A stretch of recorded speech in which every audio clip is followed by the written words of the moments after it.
we'll depend on the YouTube tools to blur faces to be able to walk through the door.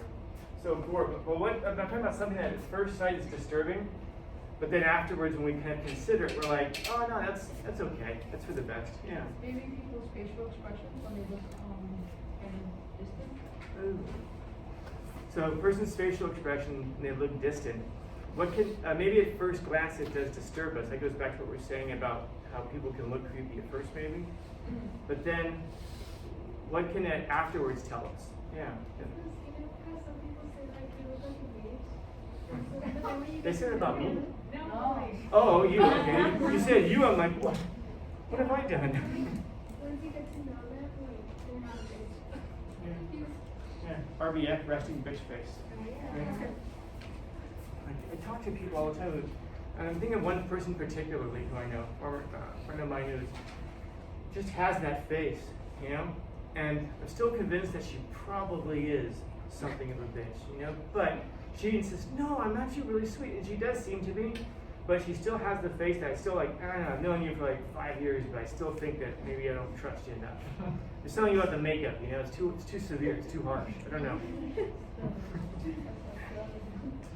But it is true though, like when we're looking, like I think I was telling you, it was occurring to me that you guys probably have no idea how often I'm in here laughing and smiling and laughing and smiling. Because you can see there's a mask, maybe you can see like the eyes narrow, but that also looks like the mouth, right?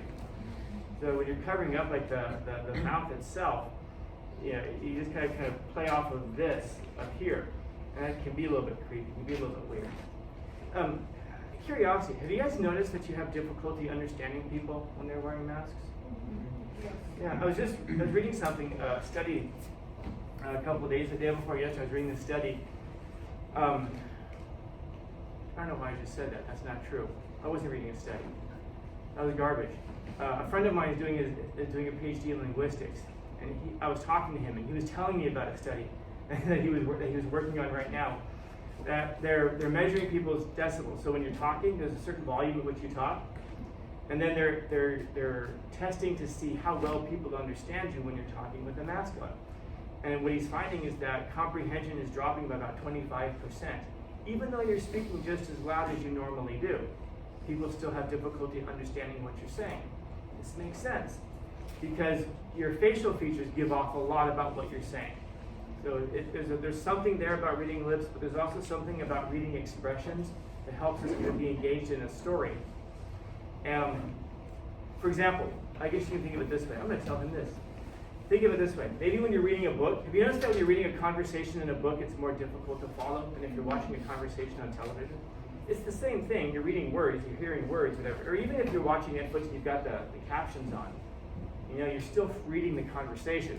But you're still understanding what's going on because you can see the facial features.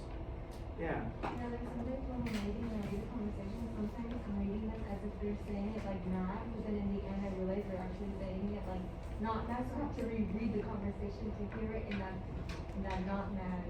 Yeah. You know, Yeah, and it's especially the case with like with text messaging, you know? Trying to read what someone says and you're like, wait a second, there's 2 exclamations. How do they mean that? They mean like excited, they mean angry, you know? And I was talking with someone about this at the beginning of the school year actually, about how difficult it is to talk to classes and convey how often, you know, to convey certain feelings or emotions. And that ultimately will impact how it is that you hear your teachers, how it is that you hear each other, you know? Like one of the, these nonverbal things matter. I'll tell you guys. I'll tell you guys this. And don't take if this includes you right now. Please don't take this as a personal attack. It really isn't. But you guys have been here a while. You guys are seniors. So you guys, maybe if you look back, it might be difficult to remember. But has it stood out to you how many people are wearing all black these days? They're emo. But that's the thing. They're really not. You know. That's the thing. I wonder. I mean, I guess they are in a certain sense. And I think it means something, but I was noticing that I didn't tell you guys, but I started to count and do like some data stuff on how many of you guys wear black all day, and how many students are in the class in a percentage and a ratio. And I was finding some really interesting trends among my classes based off of how many students are wearing all black. And even I'm looking at it like 5 of you, that's nothing. I have classes that are no joke, man, like 3/4, 2/3. And it's unreal because I've noticed that there are certain behavior trends that go along with that. And what's interesting is it's not like they misbehave. It's not like they're disrespectful or anything like that.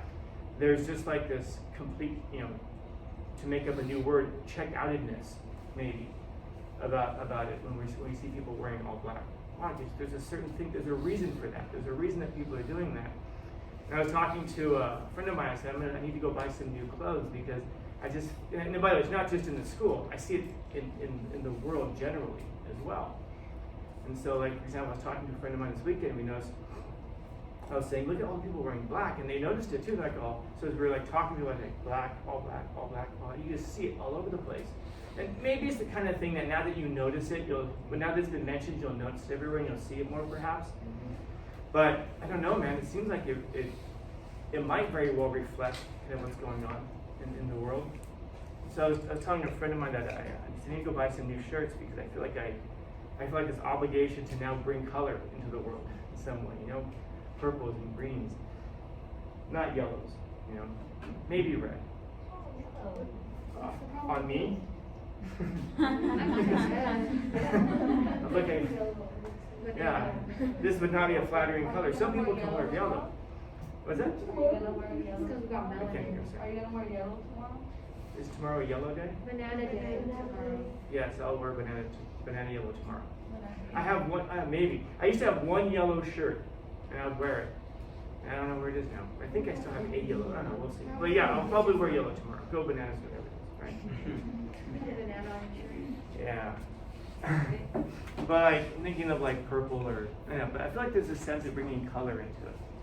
And I feel like there's this thing of like where it probably really reflects what's going on in our culture and in our people and all that, There's a lot of us, and we're down for a lot of good reasons.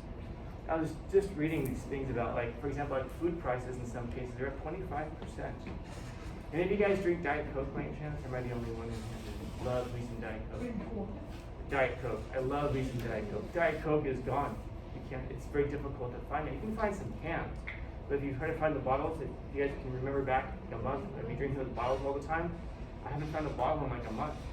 They're impossible to find, The cans are findable. Even the 2-liter bottles now are very difficult to find. There's Pepsi for some reason, but no Diet Coke. It's an odd thing.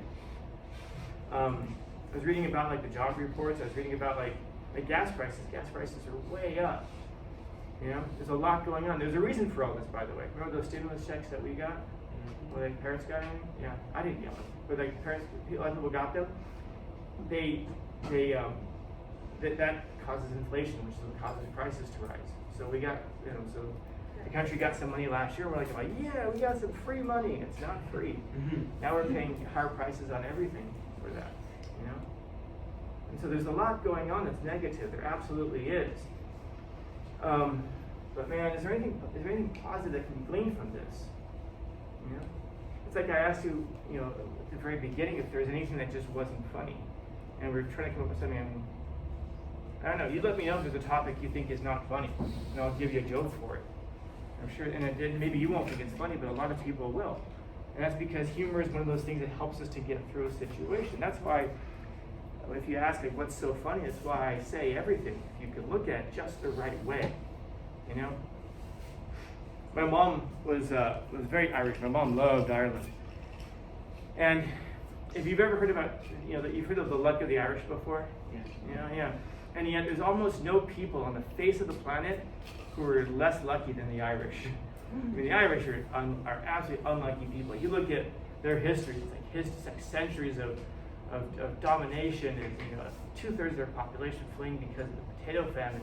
These are not a lucky people.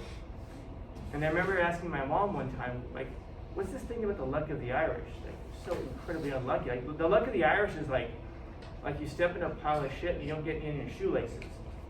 And you're like, oh, it's me lucky day.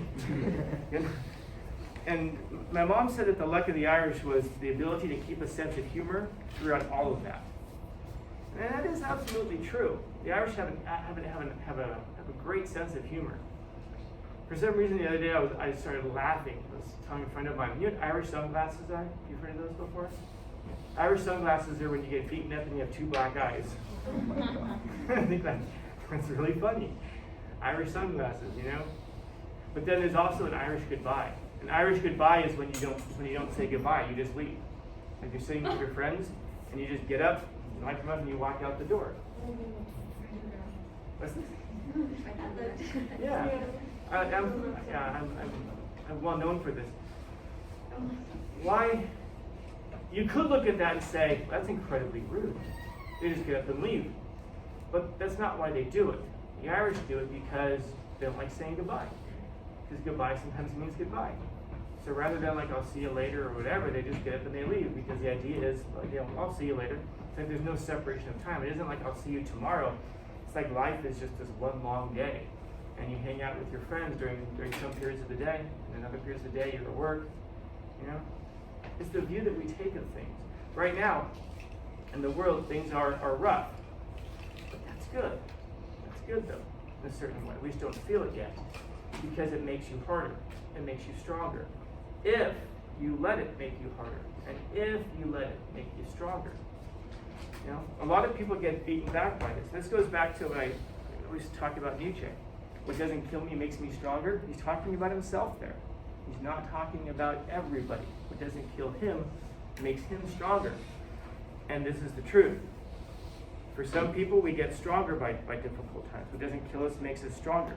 Some people don't get made stronger. They get made more timid. They get made angry. They get made bitter and resentful. And that's what you absolutely don't want the hard times to make you. Because if you allow difficult times to make you bitter and resentful and angry and hostile, you can't help but do anything except for project that onto the world, even if you don't mean to. And by doing that, of course, we're making the world a worse place. And there's already a lot of people who do this, you know? And that's a constant combat. It's a constant struggle we have to overcome to stop making the world a worse place. At the very least, keep it neutral. Don't make it better or don't make it worse. But once you can start to see things maybe in their proper light, that's what Epictetus is talking about here, is perhaps a proper light, then you can start to endeavor to make the world a better place. But first, of course, you have to know what better looks like, what better is. Does anybody remember anything about Epictetus I mentioned before? He was a slave. So this is a dude who was a Stoic philosopher, and yet he was a slave. So he knows a little bit about this. You know, what is it that slavery taught him? It taught him how to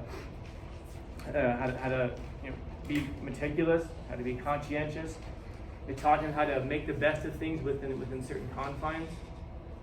One of the things that's so fascinating about Stoicism also is that Marcus Aurelius was a Stoic philosopher. Marcus Aurelius was an emperor. So you've got this philosophy that's equally held by a slave and by an emperor. And so that tells you something about the philosophy, which is essentially what's kind of encapsulated here. Is death a bad thing? If death was such a terrible thing, I suppose we wouldn't do it, right? You know, death. You know, they say that death is a new beginning. Yeah, that's true in a lot of ways, and it's difficult for us though to see it that way. It's just like financial ruin. It's very difficult for some people to see it in a positive way, but there is a positive way. Right now, prices are up on a lot of things. Is that, you know, there's less money floating around the economy. People are struggling. Is there a way to make it a positive? Absolutely, absolutely. Because one of the things that's great about poverty, and I'm talking about this from experience. I was homeless at one point.